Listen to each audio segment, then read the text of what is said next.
Jonas, un élève de terminale, vit son premier amour avec sa camarade de classe Nina. Mais tout bascule lorsque Elena, la nouvelle et jeune professeure d'allemand, bouleverse complètement son univers. Elle reconnaît et encourage son talent d'écrivain et utilise la relation de confiance ainsi créée pour établir une relation intime avec lui. Mais il s'avère que les motivations de cette dernière sont très sombres. Tout commence lorsque la grand-mère de Jonas, seule sur la plage, voit un énorme chien courir vers elle. Elle tente de s'échapper, mais le chien la rattrape et la tue. Après cela, sa cérémonie d'enterrement a eu lieu, et son petit-fils Jonas était présent avec son grand-père. 4 mois plus tard, les parents de Jonas aperçoivent une voiture conduite par une femme, roulant à vive allure vers eux, causant la mort des parents de Jonas. La personne la plus proche de ce dernier était sa petite amie Nina, et vit désormais avec son grand-père Friedrich. 1 an plus tard, Jonas se rend à l'école avec ses amis. Ils apprennent qu'il y a une nouvelle enseignante nommée Elena, car leur ancienne enseignante a été victime d'un accident. À la fin du cours, elle dit aux élèves qu'elle a besoin d'aide pour déménager ses affaires. Jonas, Nina et Florian se portent volontaires pour l'aider et vont chez Elena. Puis, Nina entre par hasard dans l'entrepôt et découvre que le professeur se trouvait dans le même pays que leur ancienne prof. Mais elle n'y prête pas attention. Après leur départ, Elena entre dans l'entrepôt et prend une boîte qu'elle avait cachée. Étonnamment, la boîte contient une grande collection de photos de Jonas. Elle regarde les photos et les brûle. Le lendemain, à l'école, elle leur demande d'écrire un poème et de le remettre le jour suivant. Nina ne parvient pas à écrire le poème, alors elle demande de l'aide à Jonas. Après avoir rendu le poème, Elena demande à Jonas de lui parler seul à seul.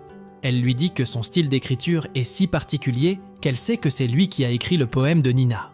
Elle lui demande de lui apporter le reste de ses poèmes plus tard chez elle, pour qu'elle les évalue. Il ramène le recueil de poèmes chez sa prof, et cette dernière se change devant lui, comme si elle voulait le séduire. Puis elle lit ses poèmes et fait semblant d'être si émue qu'elle s'est mise à pleurer. Elle s'approche ensuite de lui et commence à l'embrasser. Le lendemain, sur le chemin de l'école, Jonas a peur de ce qu'il a fait, mais elle lui dit qu'il est un adulte et que ce qui s'est passé entre eux est un miracle. À l'école, Nina remarque qu'il y a une relation suspecte entre Jonas et le professeur à cause du comportement d'Elena. Après plusieurs jours, un séminaire est organisé à l'école. Friedrich raconte l'histoire de sa lutte contre le gouvernement à propos de la fermeture de l'école. Pendant qu'il parle, il aperçoit Elena dans la foule et a l'impression de la reconnaître. Il est pris de vertige et tombe par terre. Jonas court vers lui pour l'aider. Friedrich regarde à nouveau, mais ne voit plus Elena, car elle est partie. Nina a remarqué ce qui s'est passé entre Friedrich et Elena. Après le départ de ce dernier, Nina demande à Jonas s'il y a déjà eu une relation entre Friedrich et Elena, parce qu'elle soupçonne que quelque chose s'est passé avant que son grand-père ne perde connaissance. Mais Jonas ne croit pas qu'Elena ait quelque chose à voir avec ce qui est arrivé à son grand-père. Cela met Nina en colère et elle s'en va. En sortant, elle a l'impression que quelqu'un l'observe. Elena attendait le départ de Nina. Elle entre dans la maison et couche avec Jonas. Le matin, elle se réveille pour sortir de la maison avant que quelqu'un ne la voie. Mais Nina, qui se cachait derrière la voiture, l'a vue. Ensuite, Jonas se réveille et va voir son grand-père.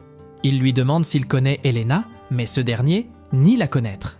Ensuite, dans la bibliothèque de l'école, Nina fouille dans les registres des professeurs des années précédentes. Parmi les photos, elle y trouve une fille qui ressemble à Elena, avec la même coupe de cheveux et qui s'appelait Maria. Soudain, Elena arrive. Nina lui dit qu'elle sait que leur ancienne professeure d'allemand se rendait dans le même pays qu'elle. Elle lui dit qu'elle a certainement fait quelque chose au professeur pour prendre sa place et se rapprocher de Jonas. Elena n'a pas pu contrôler sa colère et attaque Nina, l'étranglant et la tuant. Elle entend soudain la voix de Jonas, qui cherche Nina. Elle se rend auprès de lui et lui demande pourquoi il était en retard à l'école. Il lui répond qu'il est resté chez son grand-père pour prendre de ses nouvelles et lui demande si elle a vu Nina. Elle lui répond qu'elle vient tout juste de quitter la bibliothèque. Elle retourne à la bibliothèque et se met à pleurer à cause de ce qu'elle vient de faire. Elle cache ensuite le corps en l'enroulant avec un rideau et quitte la bibliothèque. Après la fin du travail, elle sort le corps par la porte arrière de l'école et le met dans sa voiture. Elle prend également le vélo de Nina et jette ensuite le corps dans un endroit éloigné et retourne chez elle. Plus tard, Friedrich vient chez elle, mais elle refuse de lui ouvrir la porte, même si elle sait qu'il l'a vue à travers la fenêtre. La nuit, elle prépare des pilules de stupéfiants et les broie. Ensuite, elle reçoit un SMS de Jonas qui lui demande de venir le voir chez sa famille. Elle se rend chez lui et il lui dit que Nina a disparu et qu'il s'inquiète pour elle. Elle tente de le rassurer et lui dit qu'elle a peut-être disparu parce qu'elle l'aimait et qu'elle était jalouse. Elle reviendra sur Mont au bout d'un certain temps, portée par la culpabilité. Il lui dit que ce qui s'était passé entre eux était mal et n'aurait pas dû se produire. Elena fait semblant d'être bouleversée et ils passent la nuit ensemble. Le lendemain, son grand-père le réveille et lui annonce la terrible nouvelle. Le corps de Nina a été retrouvé au bord de la mer. Friedrich n'a pas supporté le choc de la nouvelle et s'est évanoui. Il fait une crise cardiaque et il est emmené à l'hôpital. Le médecin demande à Jonas de partir aussi et de se reposer, mais il continue à pleurer parce qu'il est triste d'avoir perdu son amie et il ne croit pas qu'elle soit morte par noyade. Il est plutôt convaincu que quelqu'un l'a tuée.